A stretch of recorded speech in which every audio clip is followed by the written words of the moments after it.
আসসালামু আলাইকুম প্রিয় ইসলামী ভাইরা, আবার আপনাদের সম্মুখে চলে আসলাম দুটি আলোচনা করার জন্য। যদি ভালো লাগে, পছন্দ হয়, লাইক, কমেন্ট, শেয়ার অবশ্যই করবেন। যদি নতুন হয়ে থাকেন, এখন পর্যন্ত সাবস্ক্রাইব না করে থাকেন, অবশ্যই সাবস্ক্রাইব করে দিবেন, যেন আমরা আল্লাহ এবং তার রাসূলের খাতিরে সাক্ষাৎ করতে পারি, আলোচনা করতে পারি এবং আল্লাহ এবং তার রাসূলের জন্য নিজের মধ্যে প্রেম প্রীতি ভালোবাসা রাখতে পারি। এটার অনেক ফজিলত রয়েছে। যাই হোক, চলুন আমরা আজকের খুব সংক্ষিপ্ত আলোচনা শুরু করছি। আজকের আলোচনা হচ্ছে যে পৃথিবীতে যত ধর্ম রয়েছে সব ধর্মের মধ্যে একই ধর্ম, এমন ধর্ম রয়েছে যেটা মানব জাতির তৈরি থেকেই শুরু, আর সেটা হচ্ছে ইসলাম। আল্লাহ তাআলা বলেন, ইন্নাদ দীনা ইনদাল্লাহিল ইসলাম। আল্লাহ তাআলার কাছে গ্রহণযোগ্য ধর্ম হচ্ছে ইসলাম। এবং ইসলাম বা তাওহীদ, আল্লাহ তাআলাকে একত্ববাদ মানা, এই ধর্মটা যখন মানুষকে তৈরি করা হয়েছিল তখন থেকেই এই ধর্ম শুরু হয়েছে। মানুষের সৃষ্টি আর এই ধর্মের সৃষ্টি একই সময়ে। এই ব্যাপারে আল্লাহ তাআলা ইরশাদ করেছেন, ওয়াইদ ক্বালা রাব্বুকা লিল মালাইকাতি ইন্নী জাইলুন ফিল আরদি খলিফা। যখন আল্লাহ তাআলা ফেরেশতাদেরকে বললেন যে আমি পৃথিবীতে নিজের খলিফা তৈরি করব, ক্বালু আতাজআলু ফিহা মান ইউফসিদু ফিহা ওয়া ইয়াসফিকু দিমা। তারা বললেন, হে আমাদের পরওয়ারদিগার, সৃষ্টিকর্তা, আবার তুমি এরকম জাতি তৈরি করবে যারা ফিতনা ও ফাসাদ করবে, রক্ত প্রবাহিত করবে। ফিতনা ও ফাসাদের অর্থ হচ্ছে যে অযথা কাউকে কষ্ট দেওয়া, কাউকে গালি দিয়ে দেওয়া, কাউকে আঘাত করা, কাউকে মেরে ফেলে দেওয়া অকারণে, এগুলো হচ্ছে ফিতনা। আর এই ফিতনা ও ফাসাদ হবে, এটা হযরতে আদম আলাইহিস সালামের পূর্বেই আলোচনা হচ্ছে আল্লাহ এবং তার ফেরেশতামণ্ডলীদের সাথে। এখানে যদি ধারণা হয় যে আল্লাহ তাআলা সৃষ্টি করবেন, এতে ফেরেশতাদেরকে বলার কি রয়েছে? তো এখানেও আমাদের শিক্ষা রয়েছে যে যতই বড় হোক না কেন, নিজের ছোটদের সাথে আলোচনা করা, পরামর্শ করা, এটা আমাদের জন্য উপকারিত এবং এটা আমাদের জন্য ভালো। আর এটা আমাদেরকে একটা শিক্ষা দিয়ে দেওয়া হয়েছে।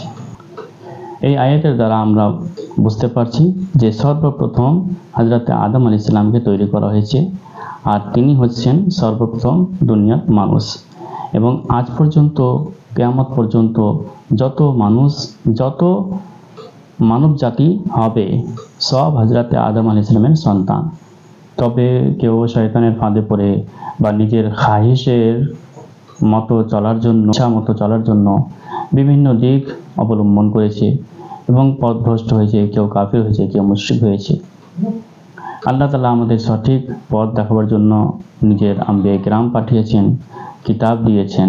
তা সত্ত্বেও যদি কেউ আল্লাহকে অস্বীকার করে, আল্লাহর নাফরমানি করে, তাহলে দায়িত্ব সেটা তার। যেহেতু এটা পরীক্ষাখানা, কারো উপরে জবরদস্তি করা হবে না। লা ইকরাহা ফিদ্দীন, দিনের মধ্যে কোনো জোর করা হবে না। এটা পরীক্ষা হল, পরীক্ষাখানা। যে এরকম সে পরীক্ষা দেবে সেরকম তার ফল পাবে। পরীক্ষা হলে যতই খারাপ স্টুডেন্ট থাক বা যতই ভালো স্টুডেন্ট থাক, তাদের সাথে আলাদা আলাদা আচরণ করা হয় না। সকলের জন্য শান্ত সৃষ্ট শৃঙ্খলা বজায় রাখা হয়। কেউ ভালো লিখলেও তাকে তখন উৎসাহিত করা হয় না, আর কেউ খারাপ লিখলেও তাকে তখন অপদস্থ করা হয় না। তবে যখন রেজাল্ট বের হয়, তার ফল দেওয়া হয়, তখন কাউকে পুরস্কৃত করা হয়, কাউকে তার শাস্তি দেওয়া হয় বা অপমান হতে হয়। সেই রকমই এটা পৃথিবীতে কেউ যদি ভালো কাজ করে, কেউ যদি খারাপ কাজ করে, তো এতে এক ধরনের আল্লাহ তাআলা ইচ্ছা দিয়েছেন, কুদরত দিয়েছেন, শক্তি দিয়েছেন, আর তার জন্যই প্রকার হবে। আল্লাহ তাআলার কাছে গ্রেফতার হতে হবে। আল্লাহ তাআলা নবীদের দ্বারা, কিতাবের দ্বারা মানব জাতিকে কল্যাণের দিকে ডেকেছেন। তা সত্ত্বেও যদি কল্যাণের দিকে না আসে, সে অস্বীকার করে, তাহলে তার জন্য আযাব আল্লাহ তাআলা তৈরি করে রেখেছেন।